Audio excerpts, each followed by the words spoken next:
Welcome to AM finest. அஸ்ஸலாமு அலைக்கும்.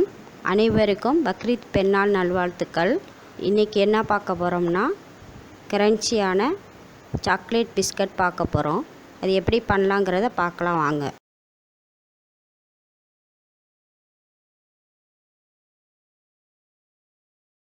நம்ம சேனல் சப்ஸ்கிரைப் பண்ணுங்க, அது கூடவே பெல் பட்டனை கிளிக் பண்ணுங்க.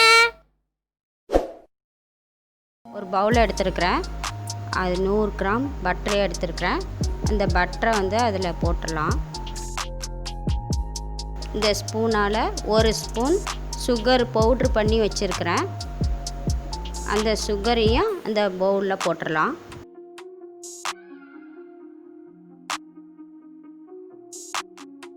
இதை நல்லா மிக்ஸ் பண்ணிக்கணும். நான் பட்டரை ஃப்ரிட்ஜில் வச்சதுனால கொஞ்சம் ஹார்டாகிடுச்சு. நீங்கள் ஒரு 5 நிமிஷத்துக்கு முன்னாடியே வெளியில் எடுத்து வச்சுருங்க. எடுத்து வச்சு யூஸ் பண்ணிங்கன்னா உங்களுக்கு ஈஸியாக இருக்கும். க்ரீம் கணக்காக வரணும், நல்லா க்ரீம் ஆட்டம் வரணும். அதனால் இப்படி நல்லா கிண்டி விட்டுக்கிட்டே இருக்கணும், கிளறிக்கிட்டே இருக்கணும். ஒயிட் கலரில் வரணும். இப்போ நல்லா வெள்ளையடித்து இந்த பதத்தில் வச்சுக்கோங்க. எல்லோ கலரில் இருக்கக்கூடாது, ஒயிட்டாக இருக்கணும். நான் இந்த ஸ்பூனால் 2 ஸ்பூன் வீட் ஃப்ளார் கோதுமை மாவு எடுத்து வச்சுருக்கிறேன். அதை அப்படியே போட்டுடலாம். இதில் இந்த க்ரீமில் கொட்டி அப்படியே நல்லா மிக்ஸ் பண்ணி விட்டுடலாம்.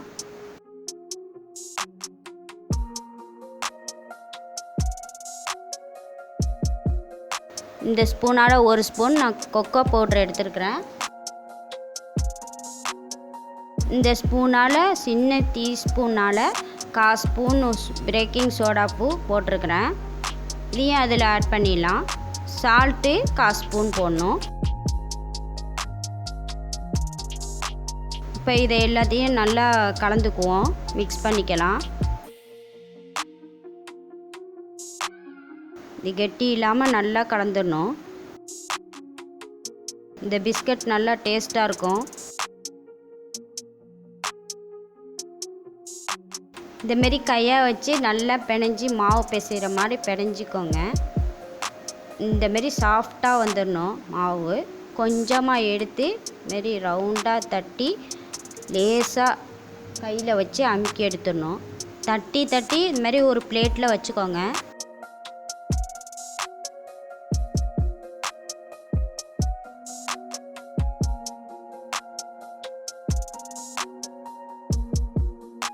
நான் ஒரு பேன் எடுத்துருக்கிறேன்.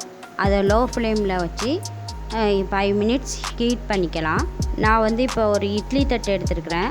ஹோல்ஸ் உள்ள எந்த தட்டாக இருந்தாலும் பரவாயில்லை, எடுத்துக்கோங்க. இப்போ நான் அந்த பேனில் அது படிகிற மாதிரி வைக்கக்கூடாது. இது தூக்குன மாதிரி தான் வைக்கணும். அப்படி உங்களுக்கு படிகிற மாதிரி உள்ள தட்டாக இருந்துச்சுன்னா அதில் ஒரு ஸ்டாண்ட் எடுத்து அது உள்ளார்க்க வச்சுக்கோங்க.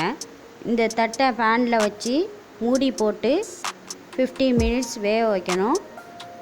அடுப்பை லோ ஃப்ளேமில் வச்சு வேக வச்சிடலாம். இப்போ ஓப்பன் பண்ணி பார்ப்போம். இந்தமாரி வெடிப்பு விழுந்துருக்கணும். இப்போ இதை நான் உடச்சி காட்டுறேன்.